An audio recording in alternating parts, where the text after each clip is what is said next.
So this is the first part of two videos for models valued in categories.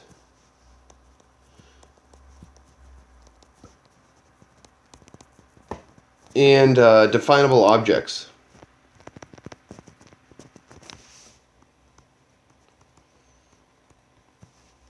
So this is part one.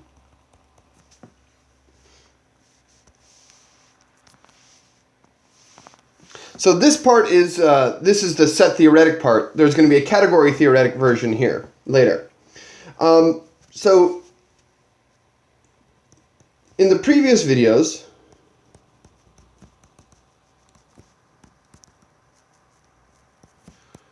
we saw the following. We saw some correspondences, so there's some kind of category theoretic notions.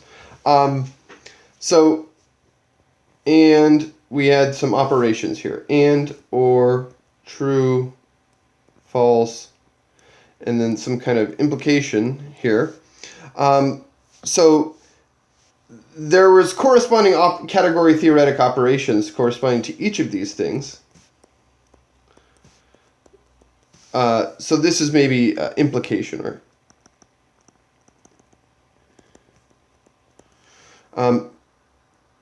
well, okay, actually, let me just get rid of, well, okay, well, it'll kind of be tautological, I guess, but on the category theoretic side, I guess we'll have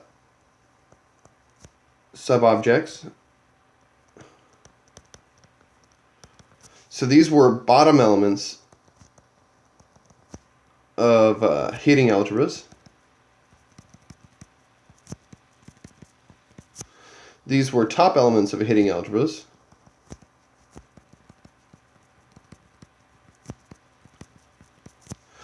This corresponded to products in these categories, which would corresponded to Heyting algebras, and these were coproducts. So this was for Heyting algebras.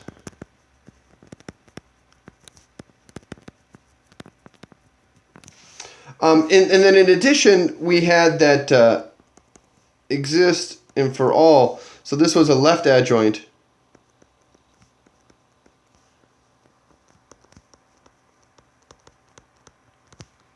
of some inclusion. This was a right adjoint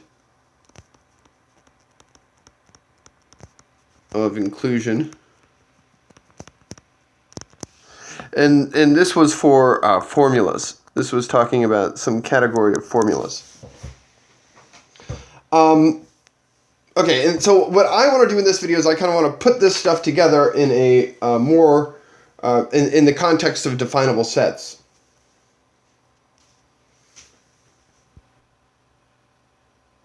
So I want to give two different versions of the notion of definable set, so we can build on what I was talking about in the previous slide. So fix sigma a signature. It could be multi-sorted, and v a set of variable symbols.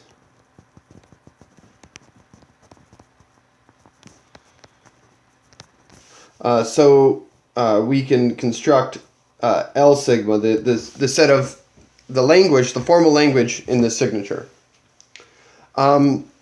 So let me give the first version.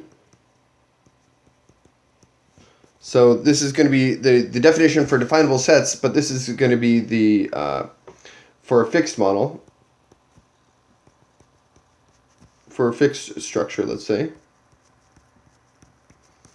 So let M be a sigma structure valued in sets. So this is just a usual structure in the sense of classical model theory. Then what we're going to define is so the category of definable subsets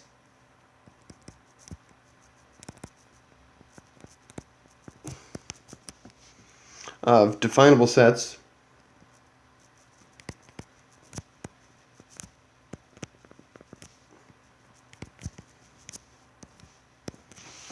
So this is what we're defining. And the objects of this category are, well, they're going to be definable sets.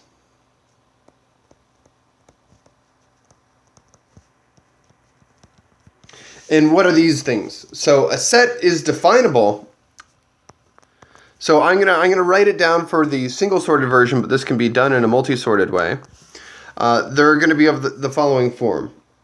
So we're going to take the m in some power of m to the n, such that phi of m is true. Okay, or I could say just that phi of m, or m proves this thing. Okay, so within this model, this is true. So phi is a formula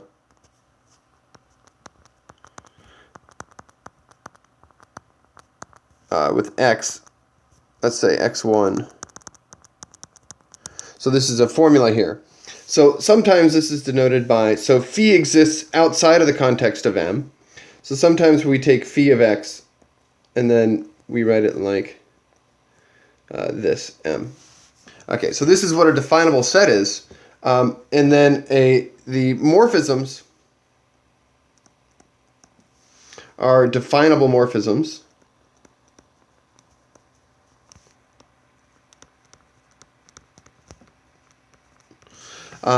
So what's a definable morphism?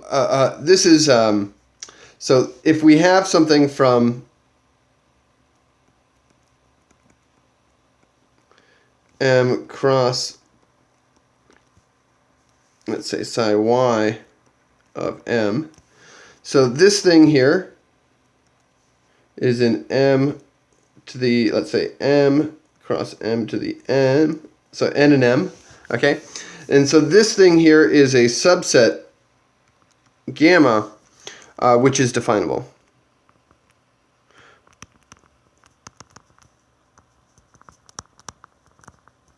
So it's just that the graph of the function is a definable graph. Okay, so that's what a definable set is, a category of definable sets. There's kind of the other version is the functor of points version.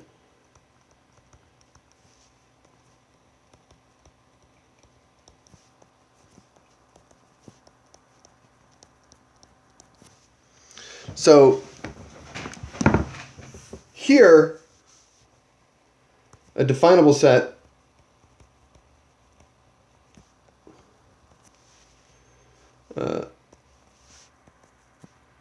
is just a formula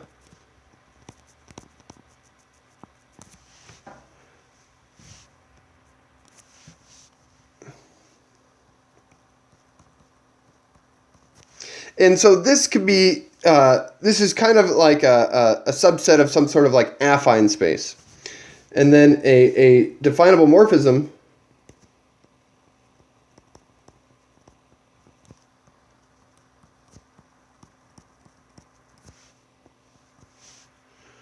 is another formula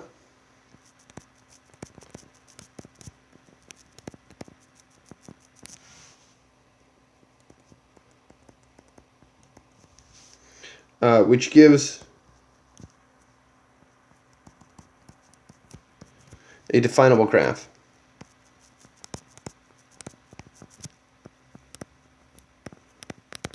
So the idea is that this thing here is a functor from sigma structures and sets to sets where we take some model and then we map it to the, well, let me get rid of that. This, okay? So this this set that we defined previously. And then in this case, we're going to do the exact same thing. So a definable morphism is kind of a functor of, so this is a functor.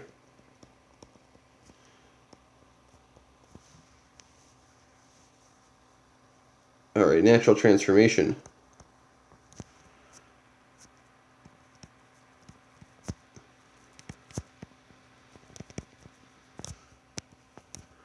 of the functors, which is definable.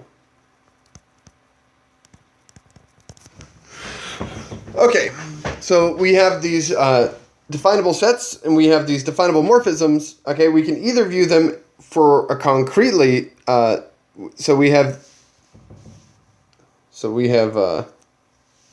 this guy here. Okay, and then we have so we have this category of definable sets. Okay, well then we could just take formulas like this and have definable sets and definable morphisms.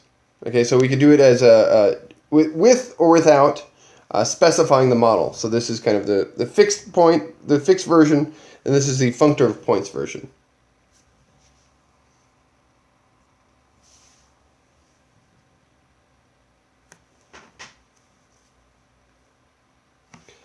So in this setup, there is a nice interpretation, or nice interpretations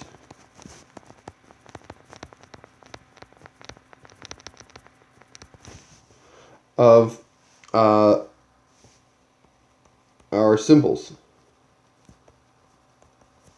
Let's say and, or, true, false, for all there exists, etc. Okay, and let's talk about the quantifiers, just the quantifiers right now. Okay, so we're going to fix M, a sigma structure in sets. All right, and what I'm going to draw now is I'm going to draw what universal quantification is. Or actually, I'm going to draw some definable sets. So here's something in M cross M. So I'm just doing it with a single sort. It can be done in a multi-sorted way. So then we could have some definable set.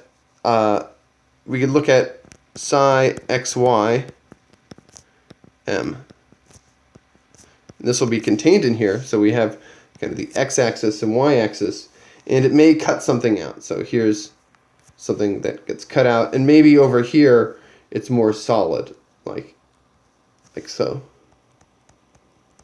Okay, so this should be all filled in. Okay, and now there's this projection map down to M. So there's kind of one line for M here. I'm going to draw it twice. M and M. And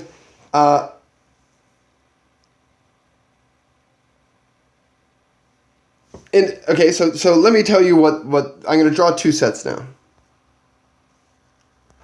So this set here, where it's completely covered here, this is just the projection of this whole thing down.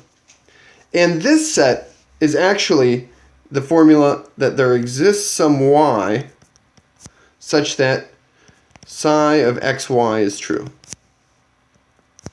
in M. Okay, so this is the projection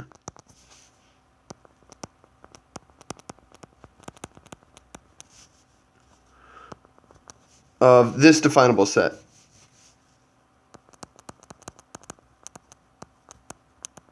So this is the geometric version of the existential quantifier. So here there exists some y in this thing, and also here there exists some y. It's actually the difference between these two pictures that I drew is that this one here, I'm going to draw this one now, and this statement is the for all y, this thing is true. So no, if I pick my x point here, and then I look above here, it's actually every single x above, or every single y above a fixed x, it's also true. Okay, so this is this interpretation of this formula here. So this is what's actually, so this one's the, this is called the dual image. And this one is the image. So this is equal to the image. And let me kind of say a little bit more about this in terms of sub-objects of categories. So what I'm going to describe is the for all and there exists as adjoints in set theory.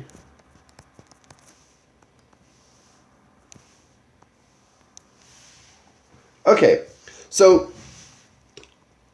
let pi from x to y be a map of sets.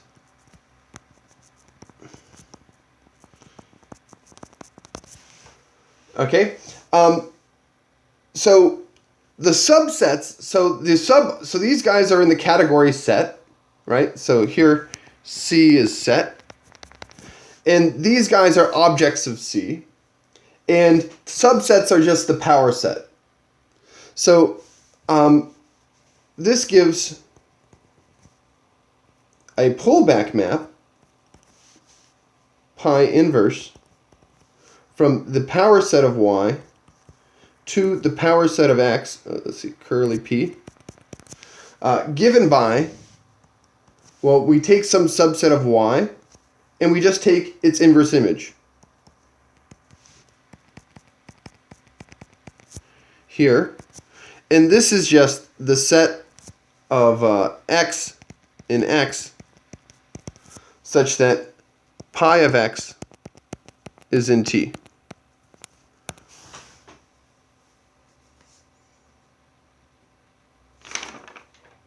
Okay, so the cool part is that this actually has two adjoints. So the idea, so the claim, this functor, so this is a category where the morphisms are inclusion. The functor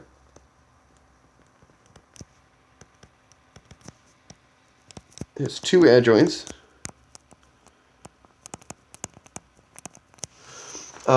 There's this image, and there's the co-image.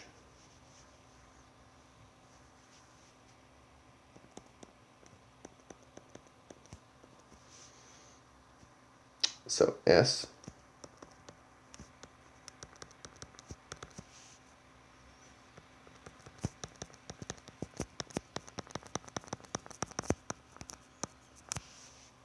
And this is the co-image here.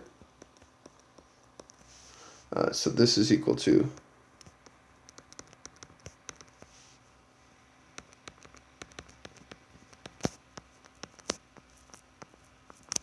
so the whole inverse image is contained in the subset here. So the idea is that this so this is the left adjoint, and this thing here will be the right adjoint.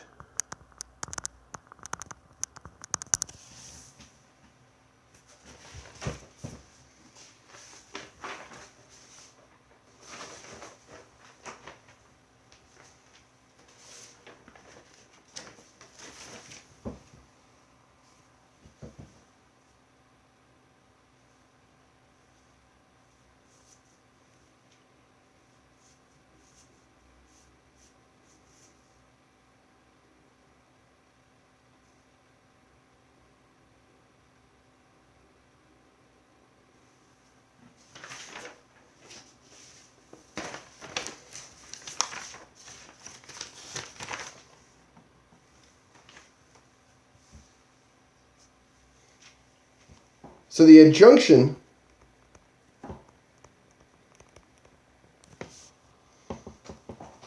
are seen by the following. So we can have S a subset of pi inverse of T. Okay?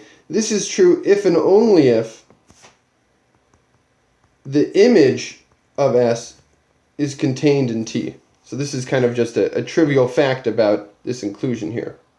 The other thing we can ask is, so this shows you, so here's a morphism in terms of so let's write this. So this is subsets of X. Okay, let's actually.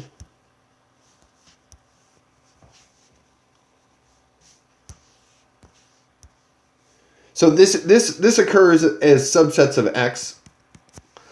This will occur as subsets of Y. Okay, and then I'll write another one here. The other inclusion that you could have is that you could have it the other way. There could be an inclusion like this. And you can check that this is true if and only if here that T is contained in the dual image. And this is exactly what the definition was here. So this is exactly what we prescribed for this definition. And so this shows you the adjunction.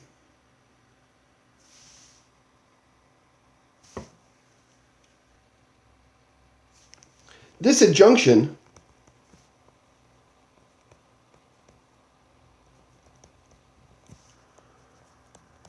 works nicely in definable sets too.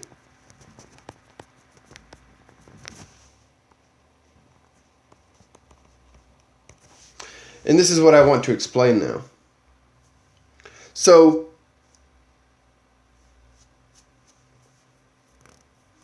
for M, so let M be a sigma structure. Or sorry, we just want this definable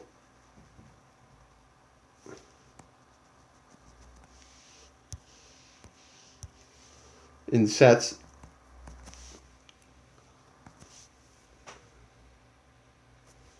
And what we can do is we can look at the category of definable sets.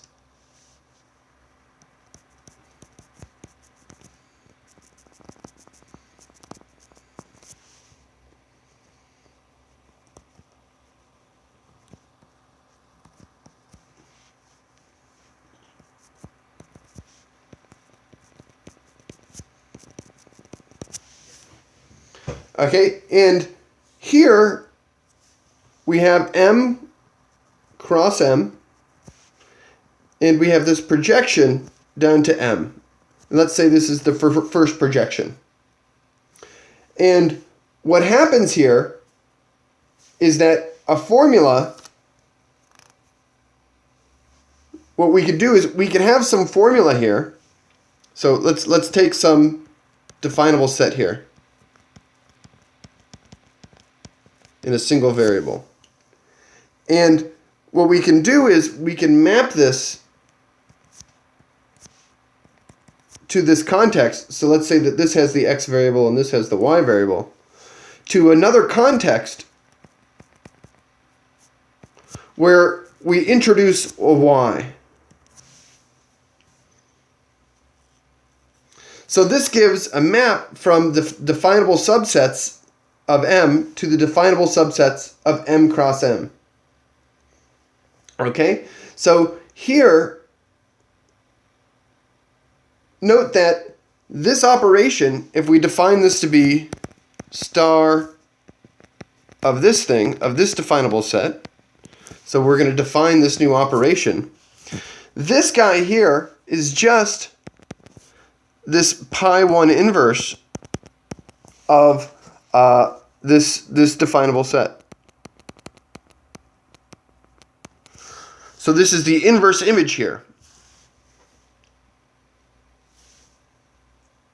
So let's look for the adjoints. So now we kind of look for the adjoint interpretation here. So for existential quantifiers, we can do the exact same thing. So let M be a structure. Okay, well actually we don't need to say this. We already said M is a structure.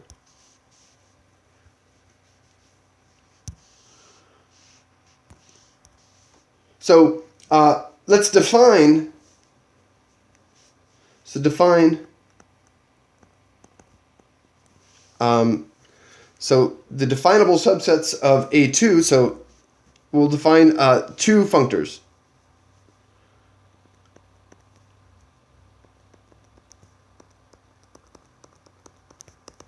So this is going to be from sub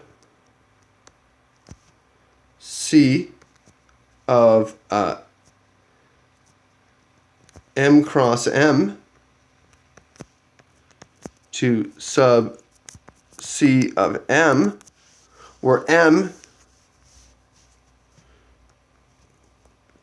where C is the definable sets of M, and this is going to be given by,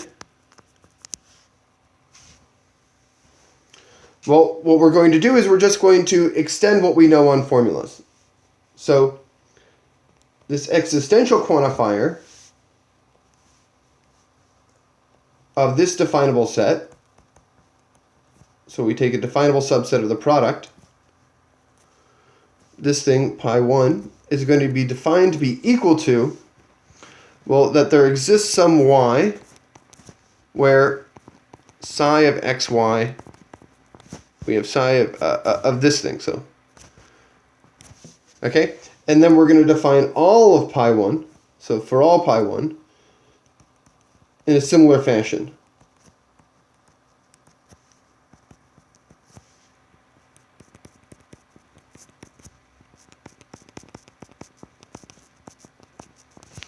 Okay, so what this does is, if we go back to this picture,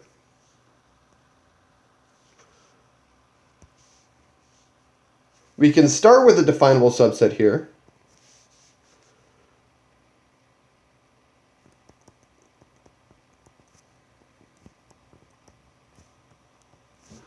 And then we're going to produce a new definable subset down here. And so I'll just write it for this one.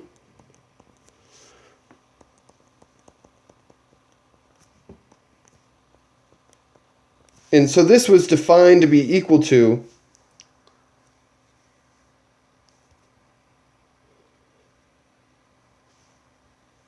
this here.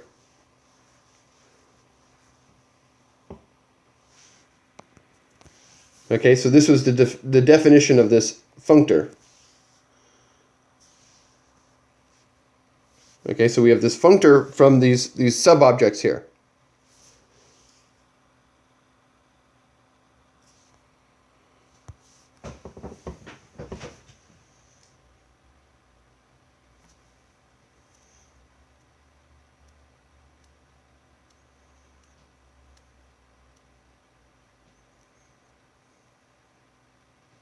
So the claim,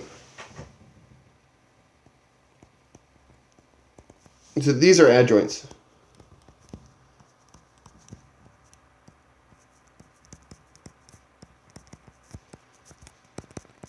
Of star.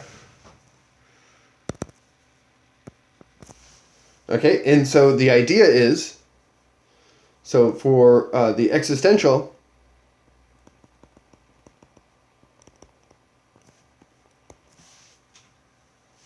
so there exists, so pi 1,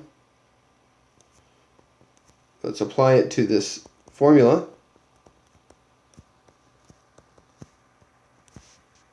Let's do it like this.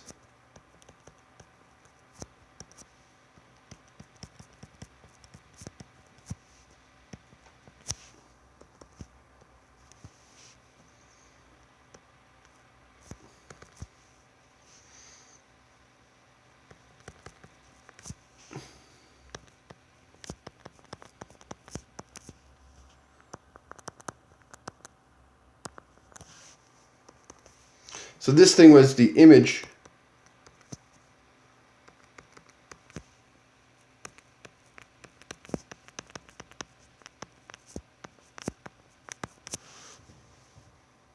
okay, and then for the universal quantifier,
So the universal quantifier,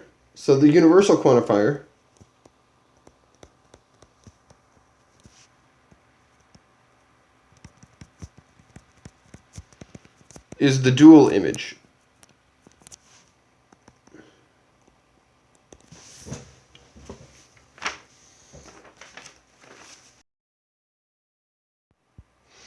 Okay, so I just want to hammer home what we're doing here. So the idea here, and what the point of everything that we're doing, is to push all of the interpretation, semantics interpretation, to the category theoretic side.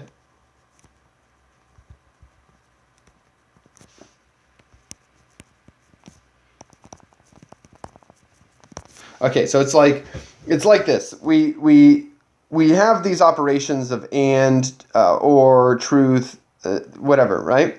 We have this existential quantifier. We have these for all quantifiers, right? But it turns out that all of these have some weird category theoretic construction and sets. So maybe it's not so weird, but they're just these operations, okay? And the idea is that rather than, making our formula and then trying to like test its truth value at something, what we do is we take the formula, right? We take the atomic formula, and we take that this is, that the atomic formula have a definable set, and this is something we take for granted, okay? From that, using the fact that we know that the other operations of conjunction, disjunction, implication, and there exists for all, that these have category theoretic interpretations, we build up our new formulas using the category theory. So again, there's kind of two ways of doing this. So there's two ways of making a definable set. So there's this Tarskian way of doing things. So again, we'll have this formula in some structure, and then we have M, which is, a formula in some language, and so this is a set-valued structure, and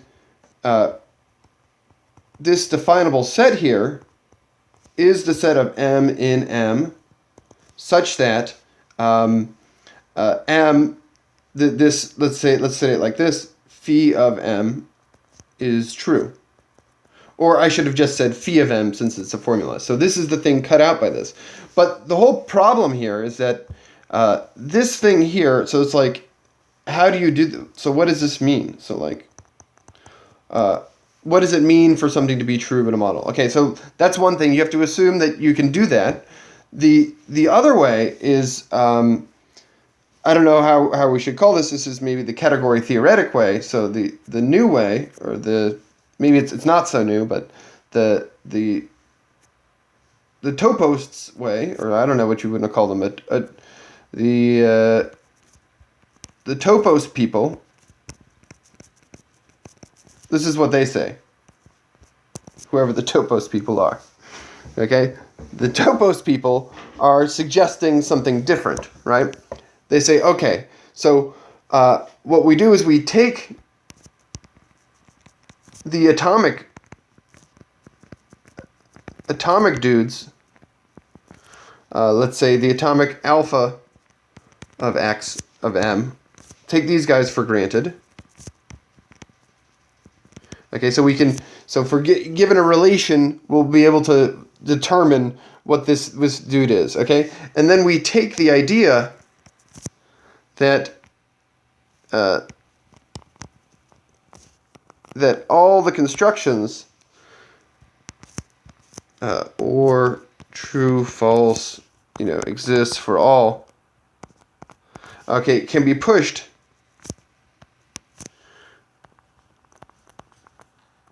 to a category theoretic language, to the to set. So this is the set has sufficiently enough operations to make sense of these things, to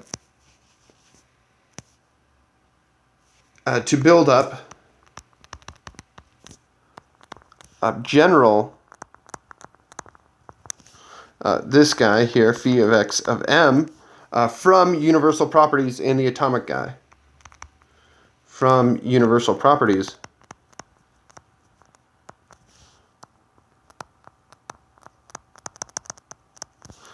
plus the atomic definable objects.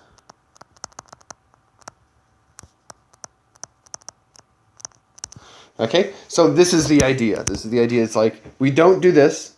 We, you know, if we want to quantify something, okay, what does it mean to quantify something? It means that we actually, you know, we'll have to use our previously defined sets and then do our category theoretic yoga to build up this set in the way that we know is consistent with the old way. So yeah, and so this is kind of the newer way to do this.